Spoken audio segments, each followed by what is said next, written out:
The thunder rolled across the Montana sky like God himself was bowling with the mountains. But Dahlia Norwood had no time for fear as she clutched her swollen belly and urged her exhausted horse forward through the pelting rain.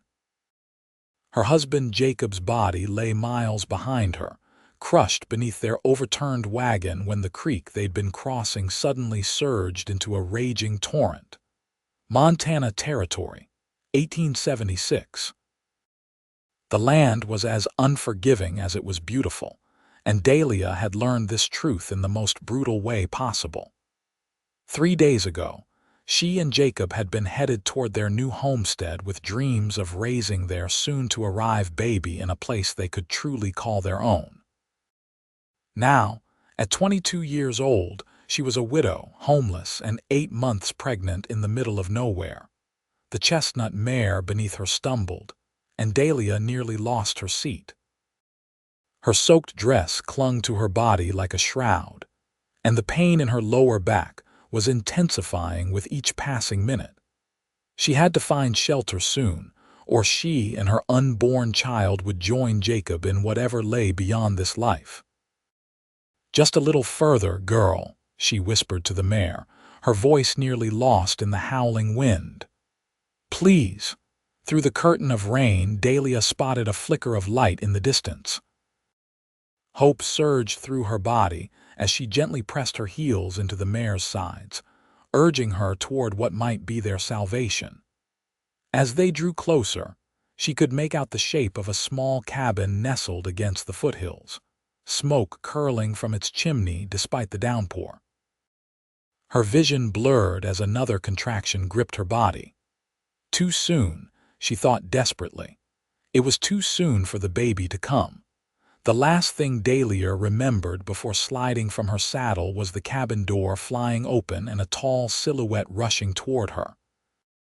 When Dahlia opened her eyes again, she was lying on a narrow bed, wrapped in dry blankets with a fire crackling nearby. For one blissful moment, she thought it had all been a nightmare, and Jacob would appear at any second with his gentle smile. "You're awake," came a deep voice, shattering her brief fantasy. Dahlia turned her head to find a man sitting on a wooden chair beside the bed. He was tall and lean, with weathered skin that spoke of years under the harsh sun. His eyes were a startling shade of blue beneath a mop of dark hair, and a neatly trimmed beard framed his strong jaw. "My baby," she gasped, her hands flying to her stomach. "Easy now," the stranger said, his voice softer. "The little one's still where it should be, but I reckon not for much longer." He stood, revealing his full height. "Name's Zane Dawson. This is my cabin. Found you falling off your horse in the middle of that deluge." Dahlia closed her eyes, relief washing over her. "Dahlia Norwood," she whispered. "Thank you, Mr. Dawson." "Just Zane is fine," he replied, moving to the stove where a pot simmered. "Figured you could use some stew when you came to. Been out cold for a few hours." "Hours?" Dahlia struggled to sit up, wincing at the pain that shot through her back. "I need to keep moving." "I'm heading to Copper Creek. My sister lives there." Zane brought her a bowl of stew and a spoon. "Copper Creek's still 40 miles west. In your condition through this weather, that's a death sentence. Storms settled in for days, according to my bones." As if to emphasize his point, another clap of thunder shook the small cabin. Dahlia accepted the bowl with trembling hands. "I have no choice. My husband," her voice broke. "Jacob is dead. Our wagon overturned in the creek 3 days back. I have nothing and no one except my sister." Zane's face softened with genuine sympathy. "I'm mighty sorry for your loss, Mrs. Norwood, but you've got that baby to think about now." Dahlia spooned some stew into her mouth, the savory taste a stark reminder that she was still alive, still responsible for the life growing within her. "Once the storm passes, I'll be on my way." "And I'll help you get there," Zane said simply, as if offering to escort a pregnant widow 40 miles through wilderness was the most natural thing in the world. Before Dahlia could respond, a contraction seized her body, stronger than before. The bowl slipped from her grasp, clattering to the floor. "I think," she gasped, "I think the baby's coming." The next 12 hours were a blur of pain, fear, and desperate prayers. Zane Dawson revealed that before becoming a rancher, he'd spent 2 years as an Army medic during the Civil War. Though delivering babies hadn't been his specialty, he'd assisted with a few births in field hospitals. "Push now, Dahlia," he instructed, his voice steady despite the extraordinary circumstances. "Your baby's almost here." With a final, agonizing effort, Dahlia felt her child slide into the world. A tiny cry filled the cabin, piercing through the storm that still raged outside. "You have a daughter," Zane announced, his voice thick with emotion as he wrapped the infant in a clean shirt. "A beautiful, healthy little girl." Tears streamed down Dahlia's face as Zane placed the tiny bundle in her arms. The baby had a shock of dark hair like Jacob's, but when she opened her eyes, Dahlia saw they were her own shade of green. "Hello, little one," she whispered. "I'm your mama. What will you call her?" Zane asked softly, watching the pair with something like reverence. Dahlia looked down at her daughter's face, so perfect and new. "Hope," she decided. "Her name is Hope." For 3 days, the storm continued unabated, turning the world outside into a sea of mud and debris. During that time, Zane proved himself to be not only a skilled rancher but also a gentle caretaker. He prepared meals, changed Hope's makeshift diapers, and sat up nights so Dahlia could sleep. On the 4th morning, Dahlia awoke to sunshine streaming through the cabin's single window. Zane was already up, tending to his 2 horses in the small attached stable. "Storm's broken," he announced when he came inside, his arms loaded with firewood. "Trail'll be muddy but passable in another day or so." Dahlia was sitting in a rocking chair Zane had fashioned years ago, nursing Hope. "I don't know how to thank you," she said, meeting his gaze. "You saved our lives." Zane set down the wood and wiped his hands on his trousers. "No need for thanks between neighbors." "Neighbors?" Dahlia raised an eyebrow. "We're 40 miles from where I'm headed." "Out here, that's practically next door." He smiled, and Dahlia was struck by how it transformed his entire face, softening the hard lines earned through years of solitary living. Later that day, as Dahlia was folding the few baby clothes Zane had improvised from his own shirts, she found the courage to ask the question that had been nagging at her. "Why do you live out here all alone, Zane? No wife, no family." He was silent for a long moment, whittling a small wooden horse. "Had a wife once, Sarah. Lost her and our son to fever 6 years ago, came out here afterward. Found it easier to be alone with the mountains than alone in a town full of people." Dahlia's heart ached for him. "I'm sorry. I shouldn't have asked." "No harm in asking." He set down his knife and handed her the carved horse. "For Hope when she's older." Dahlia's fingers brushed against his as she accepted the gift, and an unexpected warmth spread through her hand. 2 days later, the ground had dried enough for travel.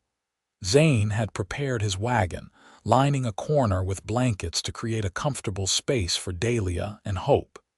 He'd loaded provisions and secured Dahlia's mare to the back.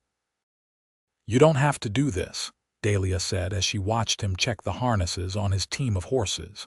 "You've already done more than enough." Zane turned to her, his expression serious. "Mrs. Norwood, Dahlia, I made a choice the moment I saw you falling from that horse. I'm seeing it through." He stepped closer, his voice dropping. "Your husband can't carry you these last miles. Let me do that for him." Tears sprang to Dahlia's eyes at his words. She nodded, unable to speak past the lump in her throat. The journey to Copper Creek was arduous despite Zane's careful planning. The roads were washed out in places, forcing them to find alternate routes. What should have been a 2-day journey stretched into 4. During those days, Dahlia learned more about the quiet rancher. Born in Kentucky, Zane had headed west after the war, seeking peace and distance from the bloodshed he'd witnessed. He raised horses on his small ranch, selling them to the army and to settlers passing through.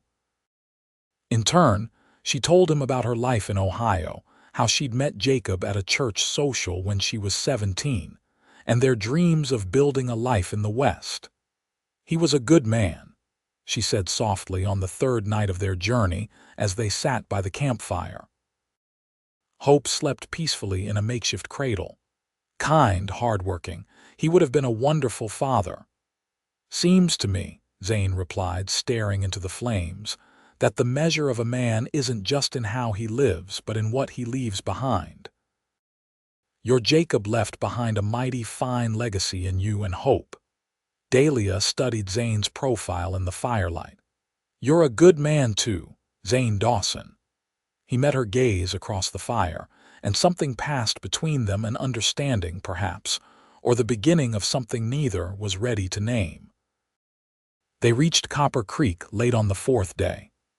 The town was smaller than Dahlia had expected, just a main street with a general store, saloon, small church, and a scattering of houses. Her sister Deanna's home was on the outskirts, a modest cabin similar to Zane's but with flowers growing along the path to the door. The reunion between the sisters was tearful and joyous. Deanna, 3 years Dahlia's senior, was shocked by her appearance with a newborn and a strange man, but welcomed them all into her home. That night, after Dahlia had settled Hope in a proper cradle, a gift from Deanna's husband who worked as the town's blacksmith, she found Zane preparing his wagon to leave. "You're going now?" she asked, pulling her shawl tighter against the evening chill. "Figured you'd want time with your sister," he said, not meeting her eyes. "Got animals to tend to back home." Dahlia stepped closer. "At least stay the night. It's already dark." Zane hesitated, then nodded. "One night, then." One night turned into 3 as Deanna and her husband Martin insisted Zane needed proper rest before the journey back. During those days, Dahlia noticed how naturally Zane interacted with Hope, humming old cavalry songs while rocking her, his large hands surprisingly gentle as he held her tiny form. On the evening before his departure, Dahlia found Zane sitting on the porch steps, staring at the stars. "Thank you," she said, settling beside him, "for everything." "Just did what anyone would do," he replied. Dahlia shook her head. "No, what you did was extraordinary. You didn't just save us, Zane. You treated us with dignity when we were at our most vulnerable." He was quiet for a long moment. "It's been good being around people again, around you and Hope." He cleared his throat. "I've been alone a long time, forgotten what it felt like to matter to someone." "You matter to us," Dahlia said softly. Their eyes met in the moonlight, and Dahlia felt a flutter in her chest that both frightened and exhilarated her. It seemed too soon, too impossible to be feeling this way about someone who wasn't Jacob. Zane left the next morning with a promise to return in a month to check on them. Dahlia told herself the heaviness in her heart was simply gratitude, nothing more. Life in Copper Creek settled into a routine. Deanna's husband had connections in town that helped Dahlia secure work sewing for the general store. The storekeeper's wife, Mrs. Bennett, watched Hope during the day, giving Dahlia time to work and earn a modest living. But despite the kindness of her sister and the townspeople, Dahlia often found her thoughts drifting to a certain cabin in the foothills and the man who lived there. She wondered if Zane thought of them too, or if they had simply been a brief interruption in his solitary life. Exactly 1 month after his departure, Zane Dawson rode into Copper Creek on a magnificent black stallion. Dahlia was hanging laundry in her sister's yard when she spotted him, and her heart leapt in her chest. "You came back," she said as he dismounted. Said I would. He removed his hat, revealing hair that had been recently trimmed. Brought something for Hope. From his saddlebag he produced a small wooden cradle, intricately carved with flowers and birds. Made it myself. Figured she might be outgrowing whatever you had. Dahlia ran her fingers over the smooth wood, touched beyond words by the gesture. It's beautiful, Zane. Thank you. He stayed for dinner, entertaining Deanna and Martin with stories of the strange characters he'd encountered in his travels.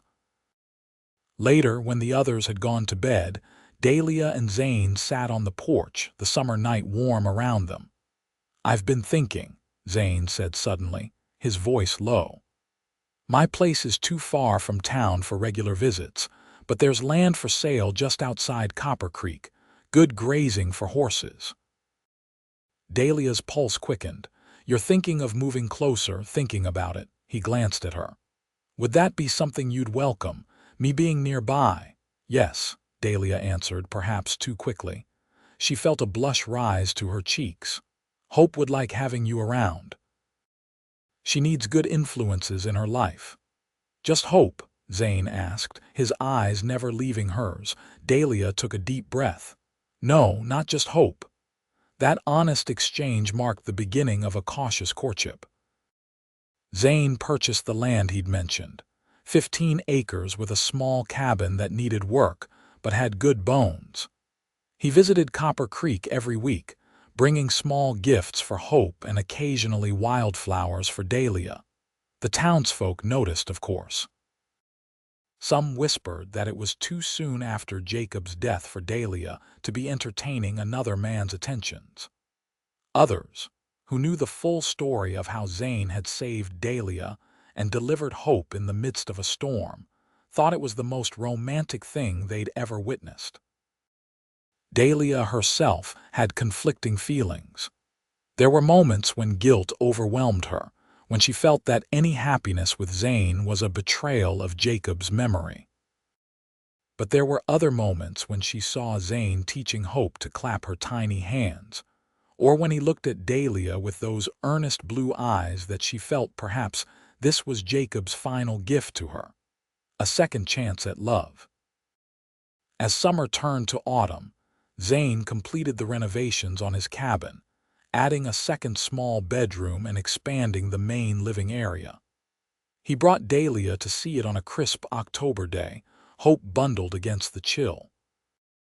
It's lovely, Dahlia said, admiring the sturdy furnishings and the cheerful curtains Zane had commissioned from the general store. You've created a real home here. Not quite, Zane replied, uncharacteristically nervous. He reached for her hand. Dahlia, I know it hasn't been long since you lost Jacob. I know there's a part of your heart that will always belong to him, as part of mine will always belong to Sarah. But if you're willing, I'd like to build a new life with you and Hope. Dahlia's breath caught. Are you asking what I think you're asking? Zane nodded, his expression solemn. I'm asking if you'll marry me, not right away if you're not ready, but someday. Tears filled Dahlia's eyes. I don't need someday, Zane. I know what I feel for you is real. She squeezed his hand. Yes, I'll marry you. The joy on Zane's face was like sunrise breaking over the mountains. He pulled her gently into his arms, mindful of Hope between them, and kissed her for the first time, a tender, promise-filled kiss that spoke of all the tomorrows they would share. They were married 2 weeks later in Copper Creek's small church. Deanna stood as Dahlia's witness, and Martin stood for Zane. Hope, now nearly 6 months old, wore a tiny dress Deanna had sewn from Dahlia's wedding gown, which had miraculously survived the wagon accident in a sealed trunk. The townspeople filled the church, their initial skepticism having given way to genuine happiness for the couple whose unusual love story had unfolded before their eyes. As winter settled over Montana territory, the three of them established a life in their cabin. Zane continued raising and training horses, while Dahlia took in sewing and began selling preserved fruits and vegetables from their garden to the general store. Hope grew stronger every day, her first tooth appearing just before Christmas. On Christmas Eve, as snow fell gently outside their window and Hope slept peacefully in the cradle Zane had made, Dahlia presented her husband with a special gift. A hand-stitched picture of their cabin with the three of them standing outside, framed in polished wood. "It's perfect," Zane said, his voice rough with emotion. "Our family." Dahlia leaned against him, feeling the steady beat of his heart. "I never thought I'd find happiness again after losing Jacob. It felt impossible." "Life has a way of surprising us," Zane replied, pressing a kiss to her temple. "I spent 6 years convinced I'd live and die alone. Then a woman fell off her horse in front of my cabin during the worst storm in years." Dahlia chuckled softly. "Not my most dignified moment." "Bravest thing I ever saw," Zane countered. "You fought through grief and pain to keep your child safe." "How could I not fall in love with such courage?" Spring brought new beginnings. Zane's horse business flourished as settlers continued to pour into the territory. Dahlia's preserved goods became so popular that Mrs. Bennett offered her a partnership in opening a small bakery and confectionery adjacent to the general store. Hope took her first steps on a warm May afternoon, toddling from Dahlia's arms to Zane's outstretched hands, her face alight with determination and joy. Watching her daughter's milestone, Dahlia felt a profound sense of gratitude for the family they had created from the ashes of tragedy. That same evening, after Hope was asleep, Dahlia shared news of her own with Zane. They would be welcoming another child in the winter. Zane's reaction was everything Dahlia could have hoped for. He gathered her in his arms, his eyes shining with tears of happiness. "A family of 4, he whispered, his hand gently resting on her still flat stomach. "If you told me 2 years ago this would be my life, I'd have said you were touched in the head." "God works in mysterious ways," Dahlia replied, thinking of the storm that had taken Jacob but ultimately led her to Zane. The pregnancy progressed without complications. Hope, now walking confidently and beginning to form simple words, seemed to understand that something special was happening. She would pat Dahlia's growing belly and say "baby" in her sweet, high voice. Their son arrived on a cold January night in 1878, with Deanna serving as midwife and Zane pacing anxiously outside the bedroom door. Unlike Hope's dramatic entrance into the world, this birth was straightforward, the baby announcing his arrival with a robust cry that brought Zane rushing into the room. "A boy," Deanna announced, placing the swaddled infant in Dahlia's arms. Zane approached the bed cautiously, as if afraid to believe his eyes. When Dahlia held out their son to him, he took the tiny bundle with reverent hands. "Hello, son," he whispered, his voice breaking. "I'm your pa." They named him William Jacob Dawson, honoring both Zane's father and Dahlia's first husband. In the months that followed, their family settled into a new rhythm. Zane built an addition to the cabin to accommodate their growing family, and Dahlia's partnership with Mrs. Bennett allowed her to work while keeping the children with her. Hope, now 2 years old, was a devoted big sister, bringing her toys to show baby Will and singing to him when he cried. She had Dahlia's green eyes but had developed the same quiet strength that characterized Zane. One evening, as summer transformed the Montana landscape into a riot of wildflowers and tall grasses, Zane and Dahlia sat on their porch, watching Hope chase fireflies while Will slept in his father's arms. "Do you ever wonder," Dahlia asked softly, "how different our lives might have been if that storm hadn't happened? If Jacob had lived?" Zane considered her question thoughtfully. I believe some things are meant to be, even if the path getting there is harder than we'd choose. He looked down at Will, then over at Hope. I'm sorry for the pain you went through, Dahlia, but I can't be sorry that you found your way to me. Dahlia leaned her head against his shoulder. Neither am I. It's strange how the heart works, how it can both grieve what's lost and celebrate what's found. That's what makes it human, Zane replied, wrapping his free arm around her. As the years passed, their family continued to thrive. Zane expanded his horse ranch, eventually supplying mounts to the U.S. cavalry and becoming one of the most respected horse trainers in the territory. Dahlia's partnership with Mrs. Bennett evolved into a successful business that served as a gathering place for the women of Copper Creek. Hope grew into a confident young woman with her mother's compassion and her stepfather's affinity for horses. Will, who resembled Zane in both appearance and temperament, showed a talent for woodworking from an early age. 2 more children joined their family. Twin girls, Emma and Elizabeth, born 5 years after Will.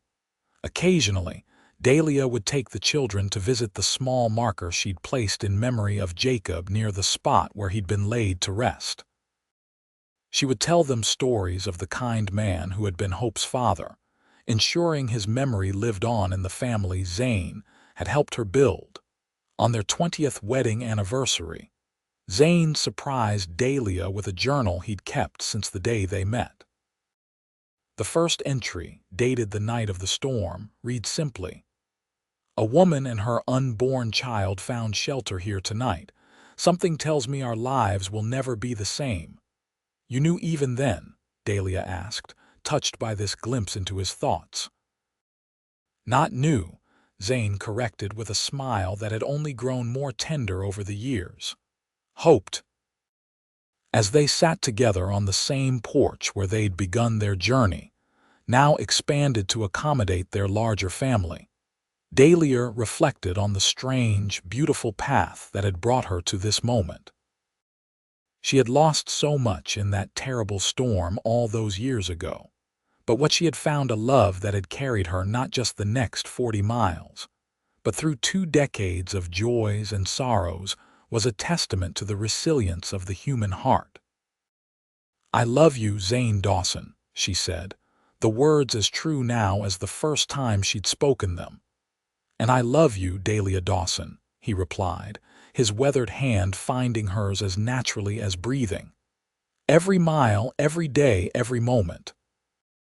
In the distance, Hope's laughter mingled with the sound of, while teaching the twins to ride their ponies, the sounds of a family that had been forged through loss and found through love, proof that even in the wild, untamed heart of the West, hope could take root and flourish against all odds.